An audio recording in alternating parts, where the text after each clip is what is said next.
this your guys' son or daughter? Or? Son. Awesome. And are you guys a couple? Yeah. That's awesome. Cool. So, have you ever heard about the statistics coming out that gay men are statistically much more likely to commit child molestation?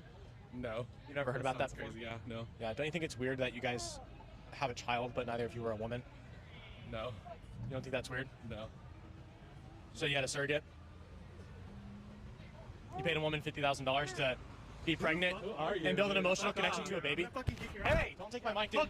I'm actually concerned for your baby's safety. For you. We are asking you to leave. So after wasting 5 minutes of my life researching the obvious for this video, I am here to remind everybody that there is not an ounce of scientific, psychological, or criminal evidence to back this claim, let alone any numbers to support it statistically. Major mental health organizations, including the American Psychological Association, have continuously debunked the link between homosexuality and pedophilia, stating that sexual orientation is not a risk factor for child abuse. Several studies, including the APA, LGB Psychology, Zero Abuse Project, and the Gatehouse, have consistently indicated that the vast majority of child molesters are heterosexual, both overall and at vastly higher rates, or in conservatives' language, per capita. Remember, higher rates? Just making sure we're on the same page. The fact of the matter is, statistics of science and psychology have constantly confirmed already that molesters are fixated on children for their age and not for being the same or opposite sex, because at the end of the day, children cannot consent to sexual acts with adults. Mind you, what's most crazy to me is the fact that conservative heterosexual white men pretend like they're not the #1 suspects to be arrested for statutory rape, as if far-right conservative Jake Lane wasn't just caught messaging and trying to meet up with who he thought was a 15-year-old girl. Men that have it all going for themselves. The men that are pioneers and conquerors, and the ones who take life and mold it and shape it and conquer it and overcome it and bend it to their will,